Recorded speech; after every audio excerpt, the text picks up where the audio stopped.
우리는 지난 시간 하나님의 아들 곧 상속자가 되는 것에 대해서 우리가 생각해 보았습니다.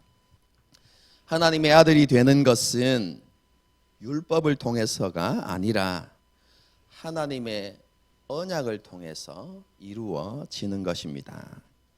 하나님의 언약에서 말씀하고 있는 아브라함의 씨이신 예수님을 믿을 때 예수 그리스도 안에서 하나님의 아들이 되는 것입니다. 하나님의 아들이 되는 것은 인간의 노력이나 행위를 통해서가 아니라 하나님께서 값없이 주시는 은혜로 얻을 수 있는 것입니다. 믿음으로 예수님 안에 들어가게 되어지고 예수님을 통해서 아들의 신분을 얻게 되는 것입니다. 우리가 하나님의 아들의 신분이 된다는 것을 지난 시간에 우리가 다르게 표현할 수 있다고 이야기했습니다. 기억나십니까? 우리가 그리스도로 옷 입는다 이렇게 표현할 수 있다고 말씀드렸죠. 우리가 예수 그리스도로 옷 입었기 때문에 우리의 모든 부끄러움과 수치가 가려졌습니다. 그러므로 우리에게는 더 이상 정죄함이 없습니다. 하나님의 어떠한 진노도 어떠한 심판도 우리에게 있지 않습니다. 또한 예수님의 순종과 의가 우리의 것이 되었습니다. 우리가 예수님 안에 거하고 예수님과 온전히 연합되었기 때문에 하나님께서는 예수님의 순종과 의를 우리의 순종과 의로 여겨 주신다는 것입니다. 그래서 우리는 아버지 하나님께 사랑받는 존재가 되었습니다. 우리는 하나님께 예수 안에서 사랑받는 아들이 되었고 하나님의 기쁨이 되었습니다.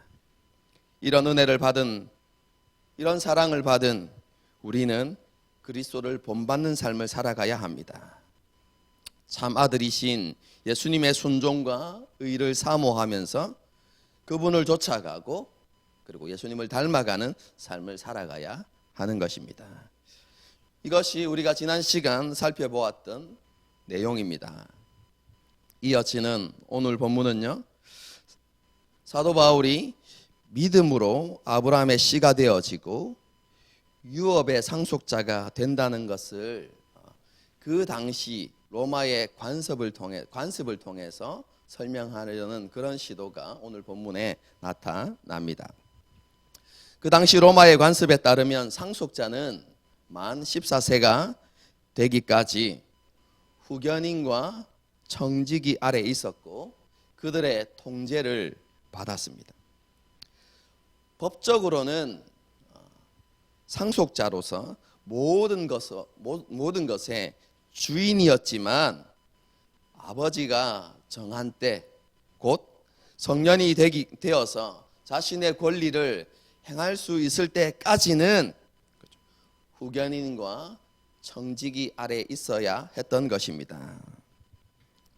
상속자와 관련되어진 이런 로마 관습에서 사도 바울이 강조하고자 하는 것이 있습니다. 여러분, 그것이 무엇이냐면 그들이 성년이 되기 전까지는 종과 다름이 없었다. 그것입니다. 무엇이 강조된다고요? 성년이 되기 전까지는 종과 다를 바가 없다. 이것을 사도 바울이 강조하고 있습니다. 상속자가 자신의 권리를 갖기까지 후견인과 청지기의 통제를 받아야 하는 그런 모습이 종과 전혀 다르지 않다는 것이죠. 사도 바울은 이러한 상속자의 상황이 세상의 초등학문 아래서 종노릇하며 살아가는 세상의 모습과 세상의 사람들의 모습과 비슷하다 이렇게 말하고자 하는 것이죠. 여기에서 언급하는 세상의 초등학문은요, 세상의 기본적인 원리 혹은 가치관을 의미합니다. 그 당시 사회를 지배하고 있었던 이데아 사상, 설명하지는 않겠습니다. 궁금하신 분은 그죠? 요즘 워낙 잘 되어 있으니까 인터넷이 잘 되어 있으니까 플라톤의 이데아 사상 뭐 이렇게 검색하시면 잘 나옵니다. 어쨌든 그 당시 사회를 지배하고 있었던 이데아 사상이나 이성과 자연을 따르는 삶 그리고 인과 법칙을 강조했던 스토아 학파의 이론들 그리고 쾌락주의 그리고 금욕주의와 같은 것들 이런 것들이 세상의 초등학문입니다. 어떤 사람이 어떤 사상을 따르든지 그 사람은 자신이 믿는 그 사상에 지배를 받는 삶을 살아가게 되어 있습니다. 예를 들어 보겠습니다. 그 사람이 금욕주의를 믿고 따르고 있다고 한번 생각해 보십시오.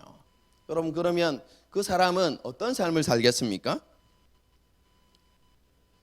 쾌락을 멀리하고 절제하고 또 자주 금식하는 그런 것들을 실천하는 삶을 살겠죠. 금욕주의에 의해서 삶이 지배당하는 것이죠. 사도 바울은 이런 세상 사람들의 모습을 초등학문의 종노릇하는 것이다 이렇게 표현하는 것이죠. 초등학문 앞에 초등학문의 종노릇하는 것은 그 당시를 지배했던 이론이나 사상을 따르는 삶을 이야기하는 것입니다. 그런데요, 이것만을 이야기하는 것이 아니라 영적인 의미도 함께 포함되어져 있습니다. 초등학문이라고 번역된 이 원문의 단어는요, 초보적인 영들 이렇게도 번역될 수 있습니다. 이것은 그 당시 사람들이 우상을 믿고 섬기는 그런 삶을 살았던 그 당시의 모습을 이야기해 주는 것이죠. 그 당시 도시들 가운데는요, 자신들이 좋아하는 우상을 섬기는 그런 도시들이 많았습니다. 사도행전을 보면 나타나죠. 여러분 사도 바울이 1차 전도 여행을 떠났던 지역이 어디라고 했습니까? 기억이 안 나십니까? 남갈라디아 지역이라고 이야기했죠. 그 남갈라디아 지역에 있었던 루스드라와 더베라는 도시는요, 여러 신들을 이렇게 섬겼는데 그 신들 중에 하나가 제우스와 헤르메스입니다. 이것을 보여주는 사건이 나타나죠. 사도 바울이 나면서부터 걷지 못하는 장애인을 고쳤을 때 그 지역의 사람들이 어떻게 했습니까? 신들이 사람의 모습으로 나타났다라고 이렇게 외치면서 바나바는 제우스이고 바울은 헤르메스다라고 이렇게 이야기하면서 제사하려는 모습이 나타나죠. 여러분 이런 사도행전에 나타나는 그러한 상황들은 그 지역의 도시들이 많은 신들을 섬기고 있었고 그 섬기는 신들 중에 하나가 제우스와 헤르메스였다라는 것을 보여주는 것이죠. 여러분 이런 도시들이 많이 있었습니다. 또 하나 대표적인 곳은 에베소라는 지역이죠.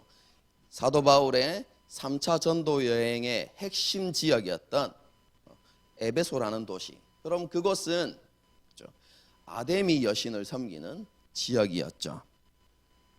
이와 같이 그 당시 사람들은 자신이 좋아하는 우상을 믿고 섬기면서 우상의 지배를 받는 그런 삶을 살았습니다.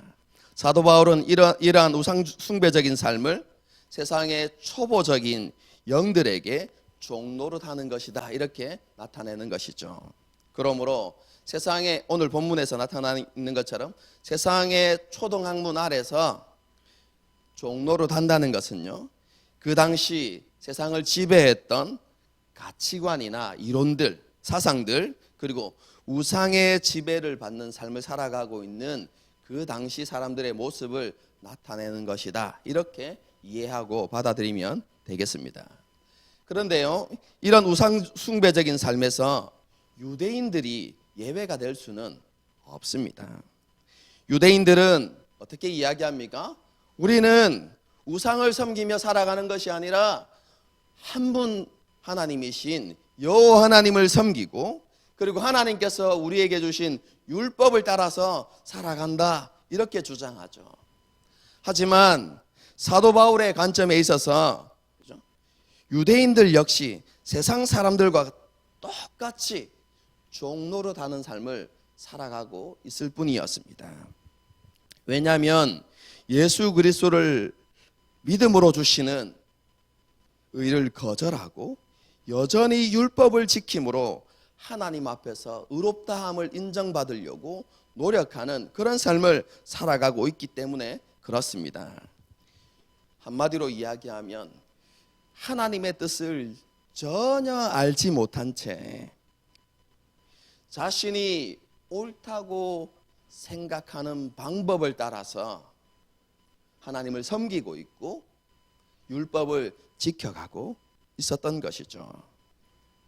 하나님께서 율법을 주신 참된 의미를 알지 못한 채 율법을 누리며 살아가는 것이 아니라 율법의 메인 삶, 율법의 종노릇하는 삶을 살아가고 있다는 것입니다. 이러한 유대인들의 모습은요, 세상의 초등학문 아래서 종노릇하며 살아가는 이방인들과 전혀 다르지 않다는 것이죠. 율법의 종이 되는 것이나 세상의 가치관이나 우상들에게 종이 되는 것이나 마찬가지다라고 사도 바울이 생각했던 것이죠. 여러분, 그래서 갈라디아서를 보게 되어지면요, 이 두 가지 삶을 명확하게 구분하지 않습니다. 이 두 가지를 애매모호하게 사용합니다. 오늘 본문의 말씀도 마찬가지입니다. 여러분, 우리가 지금 조금 전까지 살펴보았던 3절까지의 말씀을 보게 되어지면, 그렇죠? 세상 사람들이 세상의 초등학문 아래서 종노릇하고 있다라고 이렇게 표현하고 있죠. 여러분, 그렇다면 4절 이하는 예수님의 오심에 대해서 설명하고 있는데요, 예수님께서 오신 이유를 설명하려고 하면 어떻게 설명하는 것이 자연스럽습니까? 예수님께서 이 땅에 오신 것은 세상의 초등학문 아래서 종노릇하는 그들을 구원해 주시기 위해서 이 땅에 오셨습니다. 이렇게 말하는 것이 자연스러운 것이죠. 그렇지 않습니까? 여러분, 그런데 4절의 내용을 한번 보십시오. 때가 참에 하나님이 그 아들을 보내사 여자에게 나게 하시고 율법 아래 나게 하신 것은 5절 뭐라고 되어 있습니까? 율법 아래에 있는 자들을 속량하시고.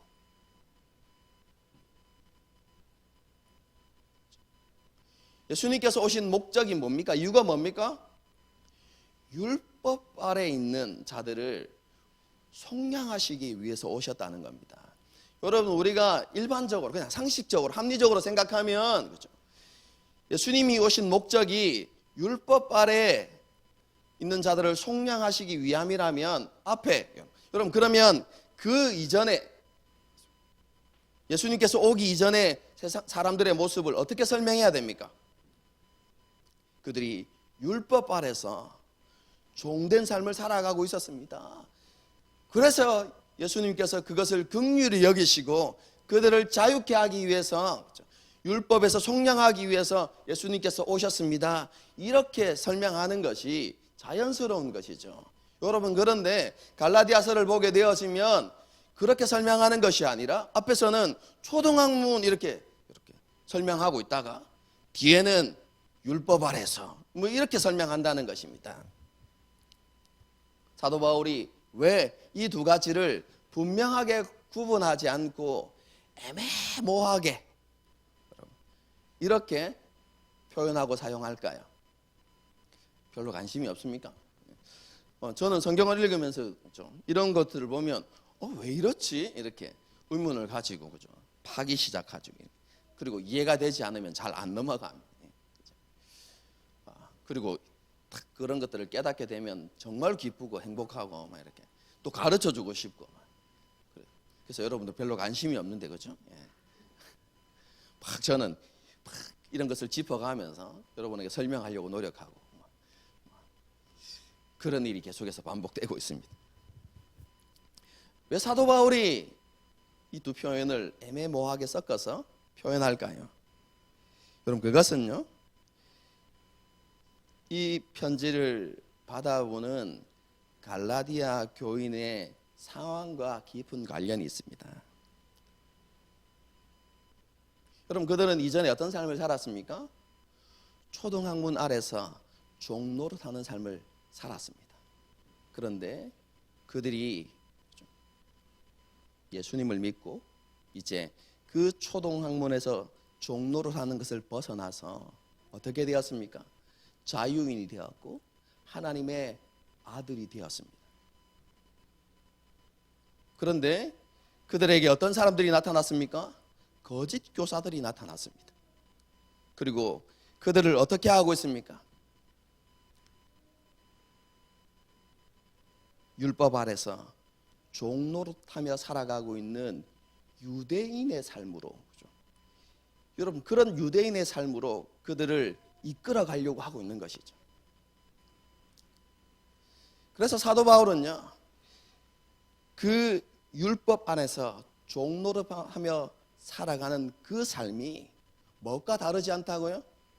너희가 이전에 회심하기 이전에, 예수님을 믿기 이전에 세상 속에서 우상 숭배적인 삶을 살아갔던 그 삶과 전혀 다르지 않는 삶이다라는 것을 사도 바울이 강조해서 가르쳐 주고자 했던 것이죠. 그러므로 너희가 율법으로 돌아가고자 하는 것은 쉽게 말하면 너희가 회심 이전의 삶으로 돌아가는 것과 똑같다. 여전히 너희는 종이 되려고 하는 것이다 라고 사도 바울이 지금 그렇게 말하고 싶은 것입니다. 그러므로 갈라디아 교회 성도들은 어떻게 해야 된다는 것입니까? 거짓 교사들의 가르침과 미혹을 따라서 살아가야 하는 것이 아니라 그들과 그들의 가르침으로부터 돌이켜야 한다라는 것을 사도 바울이 강력하게 강조하는 것이죠. 이것 때문에, 그렇죠? 사도 바울이 이 두 가지를 구분해서 사용하지 않고 애매모호하게 이렇게 섞어서 이렇게 사용하고 있는 것입니다. 사도 바울은 상속자가 성인이 되기 전 후견인과 청지기 아래서 종노릇 했던 것처럼 이방인들도 유대인들도 종노릇하고 있다는 것을 말씀한 이후에 예수님께서 오신 이유를 분명하게 설명합니다. 4절의 말씀입니다. 때가 참에 하나님께서 구속의 일을 시작하기에 합당하다고 여기셨던 그 어느 시점에 아들이신 예수님을 여자에게 나게 하시고 그리고 율법 아래 나게 하셨습니다. 여기에서 여자 아래 나게 하시고 율법 아래 나게 하셨다는 것은 뭐 특별한 의미가 있는 것이 아니라 율법의 저주 아래 있는 인간의 모습으로 이 땅에 오셨다는 것입니다. 예수님께서 왜 그런 모습으로 이 세상에 오셨을까요? 그 이유를 밝혀주는 것이 5절의 말씀입니다. 율법 아래 있는 자들을 속량하시고 그들로 하여금 아들의 명분을 얻게 하기 위함입니다. 그것을 위해서 예수님께서 사람의 모습으로 율법 아래 나신 것입니다. 여기에서 아들의 명분을 얻는다는 것은요, 조금 더 구체적으로 이야기하면 하나님께서 우리를 입양하셔서 하나님의 아들의 신분을 얻게 하셨다라는 표현입니다. 사도 바울은 그렇죠? 우리가 예수 그리스도의 속량을 통해서 종의 신분을 벗어나게 되었다는 것을 말씀합니다. 우리를 종의 신분에서 벗어나게 하기 위해서 예수님께서 대가를 치르셨다는 것입니다. 속량이라는 단어가 그 의미죠. 예수님께서 대가를 치르셨습니다. 우리를 종의 신분에서 벗어나도록 하기 위해서. 여러분, 그렇다면 예수님께서 치르신 대가가 무엇입니까?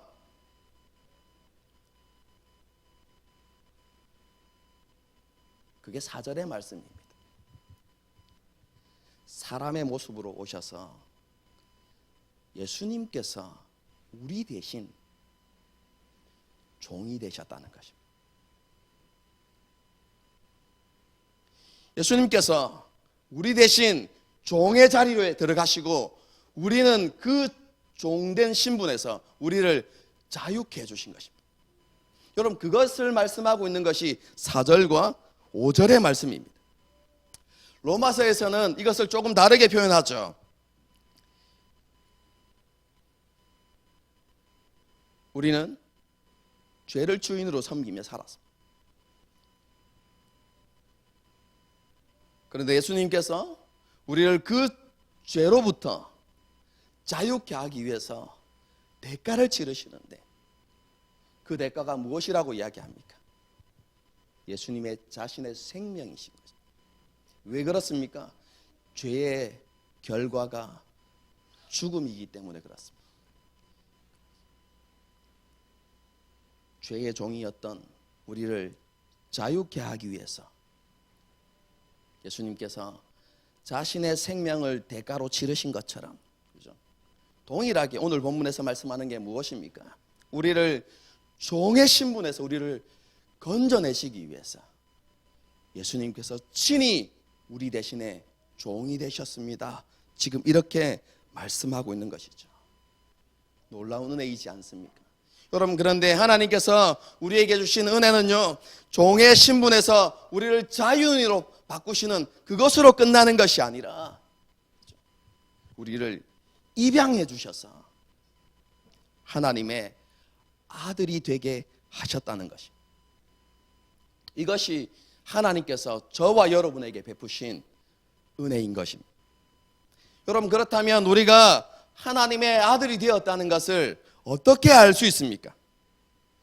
우리가 하나님의 아들이 되었다는 것의 표지 혹은 보증이 무엇입니까? 여러분, 이것에 대한 답이 6절의 말씀입니다. 다 같이 한번 4장 6절을 읽어 보겠습니다. 너희가 아들이므로 하나님이 그 아들의 영을 우리 마음 가운데 보내사 아빠 아버지라 부르게 하셨느니라. 우리가 하나님의 아들이 되었다는 근거가 무엇입니까? 우리의 아들됨의 표지는 무엇입니까?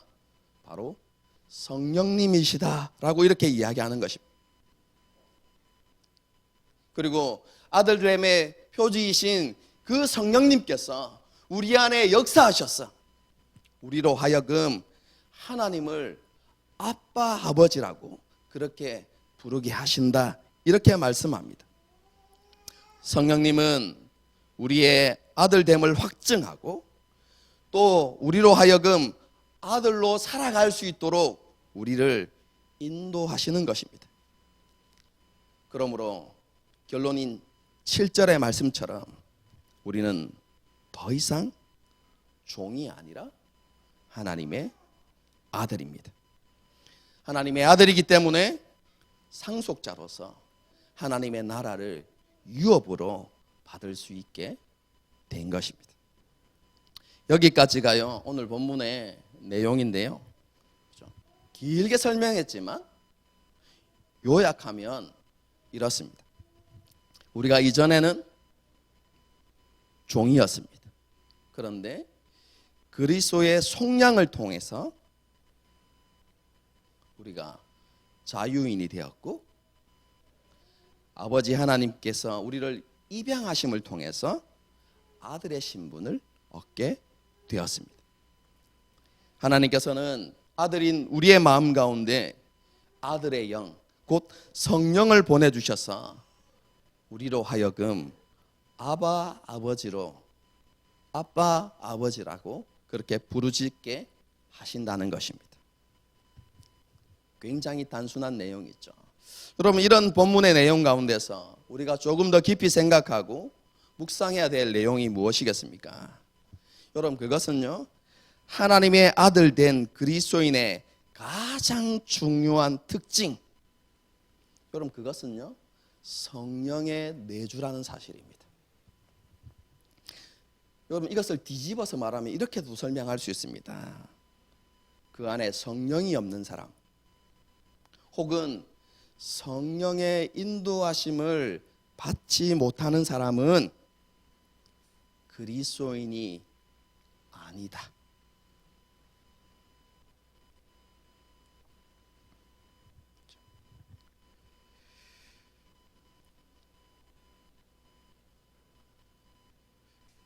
이렇게 하면 또 구원의 확신이 흔들리는 사람이 있을까 봐 염려가 됩니다.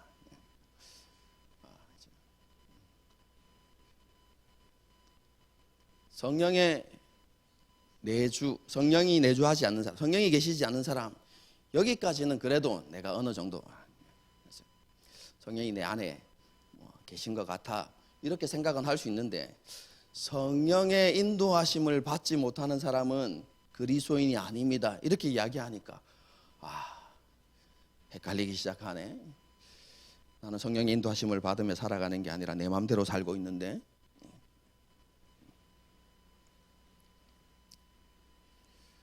여러분, 물론 실제로 우리 안에 성령이 계시지 않기 때문에 성령의 인도하심을 받지 못하는 경우들도 있습니다. 하지만요, 우리가 그 성령의 인도하심을 알지 못해서, 혹은 그 중요성을 깨닫지 못했기 때문에 그것을 사모하거나 간구하지 않아서 하나님께서 우리에게 주신 놀라운 은혜이고 특권이 있지만 그것을 누리지 못하고 살아가는 그리스도인들이 많이 있다는 것입니다. 안타까운 일인 것이죠. 아들임에도 불구하고, 그리고 충분히 누릴 수 있는 특권임에도 불구하고 누리지 못하는 것이죠. 그러니까 여러분이 성령의 인도하심을 사모하지 않고 또 그렇게 살아가지 않는다고 해서 나는 그리스도인이 아닌가 봐, 이렇게 염려하거나 두려워하지 마십시오. 오늘 설교를 통해서 다시 한번 그것의 중요성을 깨닫고 또 그것을 추구하는 삶을 살아가면 됩니다.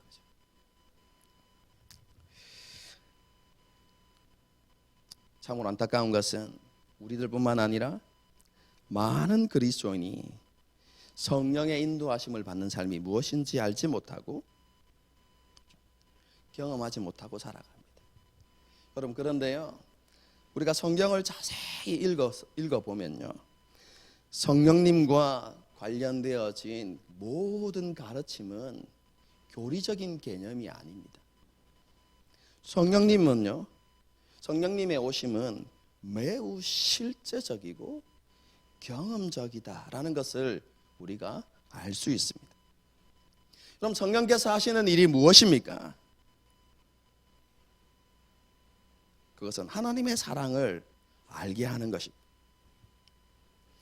아들까지 내어주신 하나님의 사랑을 깨닫게 하고 그 사랑이 개인적인 체험이 되도록 하시는 분, 여러분, 그분이 바로 성령님이십니다.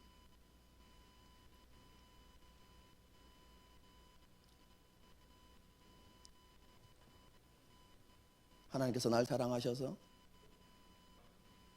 아들을 이 세상에 보내주셔서 이것을 단순히 지적으로 동의하고 이해하는 것이 아니라요, 실제적으로 하나님의 사랑을 경험하게 하고 느껴지게 하고 그 하나님의 사랑으로 우리 안에 풍성하게 하시는 분, 여러분, 그분이 바로 성령님이십니다.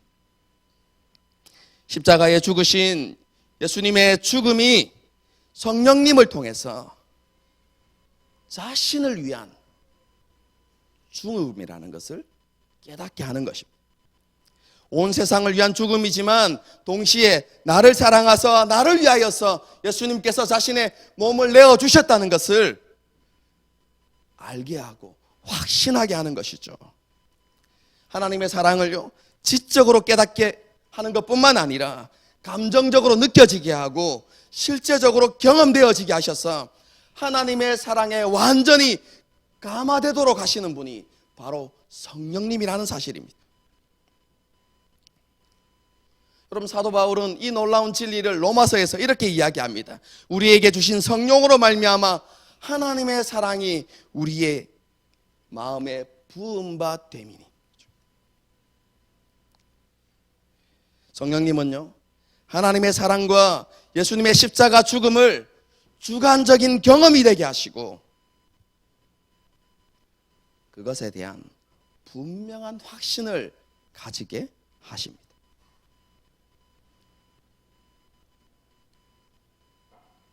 그리고 성령님은 하나님을 아빠라고 부를 수 있을 만큼 하나님의 사랑에 대한 분명한 확신을 우리에게 허락하시고요.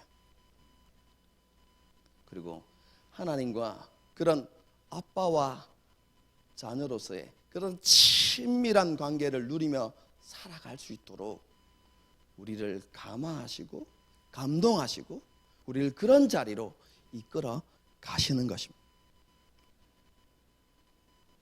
우리가 요한복음 17장을 여러분 제가 살펴볼 때 여러분에게 말씀드렸던 것입니다. 내가 그들 안에 있고 아버지께서 내 안에 계시어 그들로 온전함을 이루어 하나가 되려 하려 함은 그 다음이 중요합니다.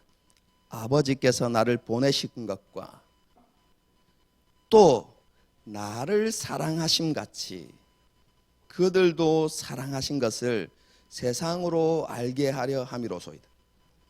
나를 사랑하심 같이 그들을 사랑하신 것을. 놀라운 선언이지 않습니까? 아버지 하나님께서 예수님을 사랑하신 것과 똑같이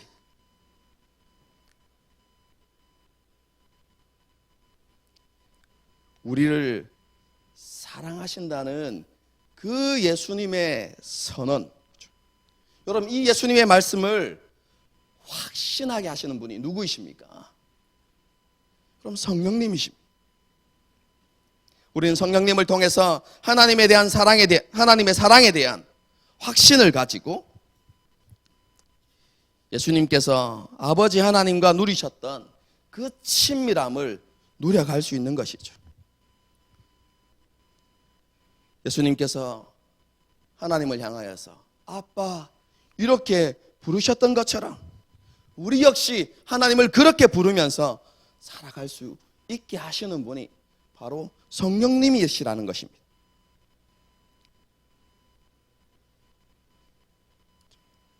여러분, 이 땅에 계실 때 예수님의 기도의 내용을 한번 잘 살펴보십시오. 우리 한글 성경은요, 그렇죠? 예의를 갖추기 위해서 많이 이렇게, 그렇죠? 잘 이렇게 다듬어져 있지만 우리가 예수님의 기도의 내용을 보게 되어지면 하나님과 얼마나 친밀한 관계인지를 여러분 잘 알 수 있습니다. 예수님의 기도는요, 그렇죠? 형식적이거나 기계적이 아니었습니다. 그렇죠?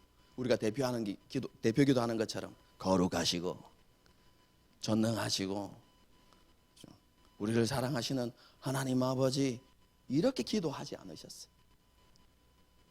아빠, 지금까지 내 말을 들으신 줄로 압니다.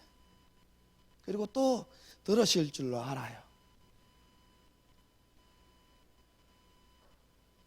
하지만 내가 이렇게 또 하나님 앞에 기도하는 것은 하나님께서 나를 사랑하신다는 것을 세상으로부터 알게 하기 위해서입니다. 하나님 아시죠? 아빠 아시죠? 여러분 이렇게 기도하셨어요. 겟세마네 기도도 마찬가지입니다.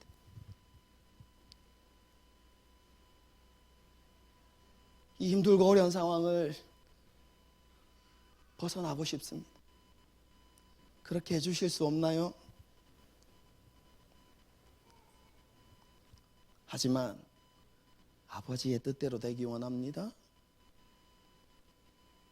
그렇게 기도하신 것이죠.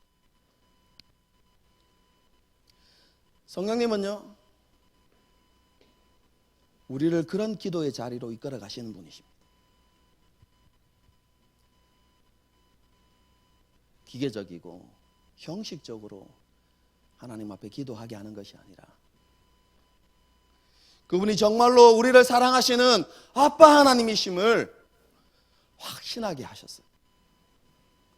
자녀가 문제가 생기고, 그죠? 어린 자녀일 때, 그죠? 문제가 생기고 힘든 일이 있거나 질문이 있을 때 아빠 이렇게 그렇게 부르고 아빠에게 어떤 것을 요청하는 것처럼 우리로 하여금 그렇게 하나님 앞에 간구하고 기도할 수 있도록 하게 하시는 분, 여러분, 그분이 바로 성령님이시라는 것입니다.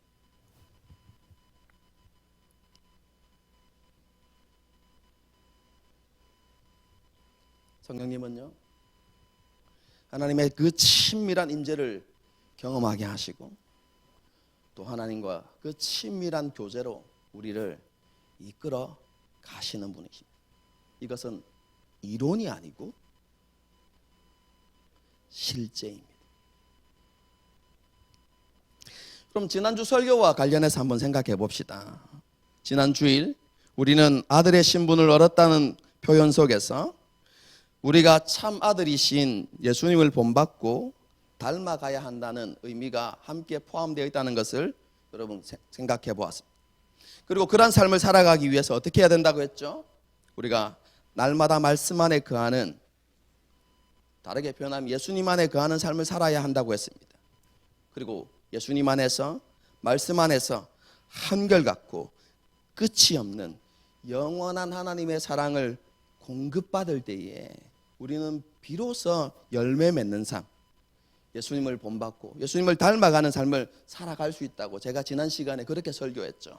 여러분, 그런데 이 모든 것의 중심에는요, 성령님이 계십니다. 우리 안에, 우리가 말씀 안에 거하게 할 수 있는 분이 누구입니까? 성령님이십니다. 말씀을 통해서 하나님의 사랑을 깨닫게 하시고 경험되게 하시고 그 사랑으로 우리 안에 충만케 하시는 분이 누구이십니까? 성령님이십니다.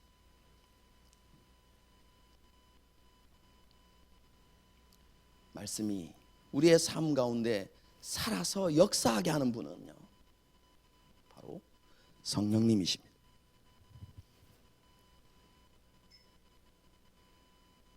저와 여러분에게 이런 성령의 역사가 있습니까? 하나님의 아들됨에 대한 깨달음이 점점 깊어지고 하나님께서 부어주시는 사랑이, 그렇죠? 지식적으로만 아는 그런 것이 아니라 주관적인 경험이 되어지는, 여러분, 그런 은혜를 누리며 살아가고 계십니까?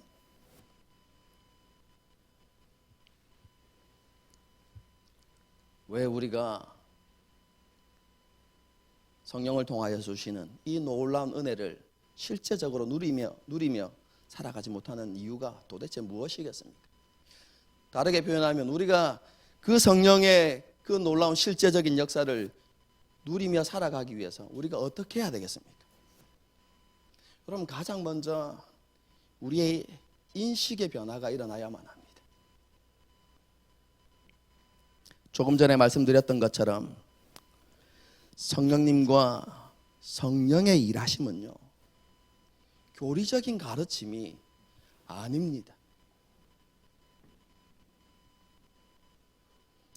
성령님은 지금도 살아서 역사하시는, 실제하시는 하나님이십니다. 우리에게 하나님의 모든 구원의 역사와 이 성경에 기록되어진 말씀이 실제가 되게 하시는 분, 그분이 성령님이시다 라는 것입니다. 여러분, 우리가 이것에 대한 인식의 전환이 필요합니다. 아, 기독교 신앙은 이론이 아니구나, 교리가 아니구나, 성령님을 통해서 실제로 살아가는 삶이구나 라는, 여러분, 그런 확신과 깨달음이 우리 가운데 먼저 선행되어져야 하는 것이죠. 여러분, 그래야만 우리가 실제적으로 성령의 충만함을 사모하게 되어지고 성령의 충만함을 간구하는 그런 삶을 살기 시작하는 것이죠. 여러분, 우리가 그런 변화가 우리 가운데 일어나기 시작할 때 그때부터 이제 성령의 역사를 경험하며 살아가는 삶이 시작되는 것입니다.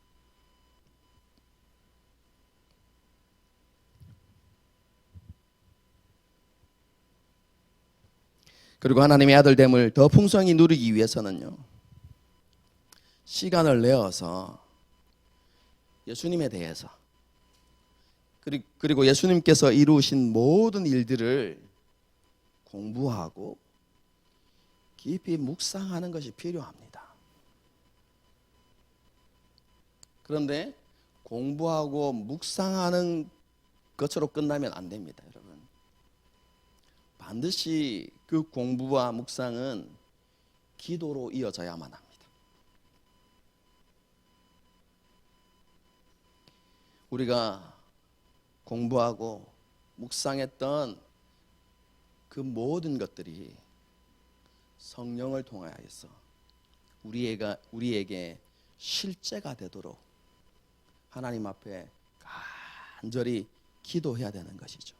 여러분, 우리가 그러한 삶을 지속적으로 해나갈 때 비로소 우리 안에 변화가 시작되는 것입니다. 여러분, 한 번 했다고 되는 것이 아닙니다. 여러분, 지속적으로 성령의 인도하심을 받는 삶을, 그리고 성령이 우리의 삶 가운데 실제 역사하시는 그런 삶을 기대하면서 말씀이 우리 안에 실제가 되도록 끊임없이 묵상하고 공부하면서 그렇게 기도해 나갈 때 여러분, 우리가 그러한 성령의 역사들을 경험하고 누리게 되는 것이죠. 이것과 함께 우리가 또 병행해야 되는 것이 있습니다. 바쁘게 살다 보니까 잘 안 되는 것인데요, 하나님을 수시로 아빠라고 부르면서 살아가는 것입니다.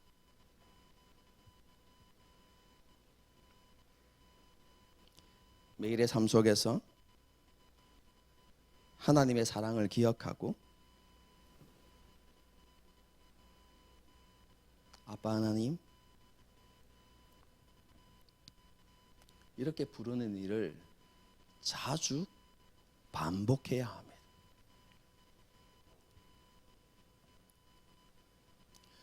우리가 그렇게 하나님을 향하여서 아빠라고 부르는 그런 삶을 살아가게 되면 성령께서 역사하셔서 우리의 아들됨에 대한 확신을 더 깊게 하시고 예수님의 것이, 예수님에 속한 그 모든 것이 자신의 것이라는 것을 알게 하십니다. 참으로 안타까운 것은요, 많은 그리스도인들이요, 예수님을 통해서 우리가 모든 죄를 용서받고 하나님 앞에 받아들여지고 용납되어졌다는 것에 대해서는 잘 알고 그것을 이해합니다.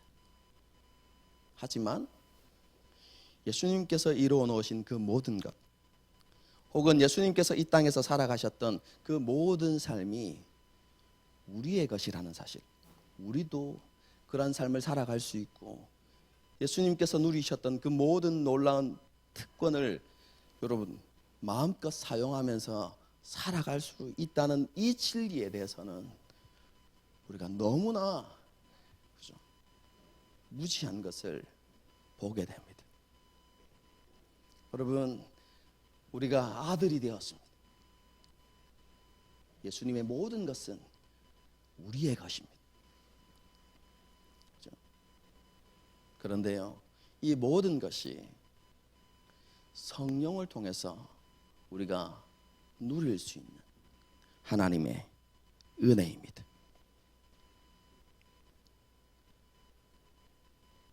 아들됨에 대한 이해와 확신이 깊어질수록 우리의 삶이 점점 변화되어지고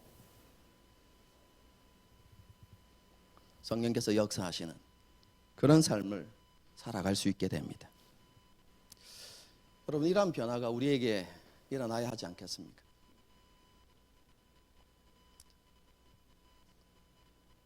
오늘 설교를 들었습니다.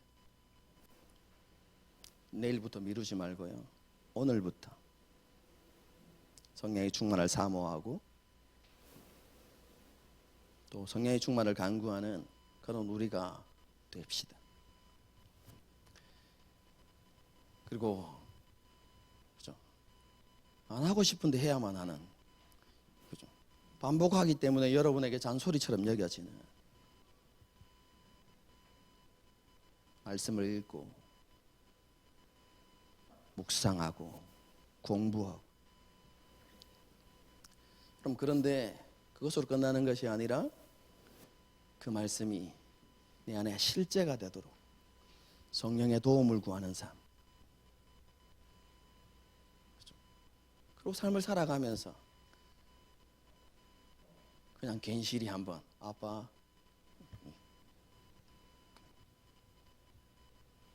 그래놓고 그냥요, 또 조금 있다가 아빠 하나님, 그럼 이렇게 하나님을 부르는 삶, 그럼 그런 삶을 우리가 좀 살아갈 수 있었으면 좋겠어요. 그래서 성경에서 말씀하고 있는 이 놀라운 삶이 우리의 지식으로 교리로 끝나는 것이 아니라 우리의 삶의 실제가 되어지는 그런 은혜가 있기를 주님의 이름으로 축복합니다.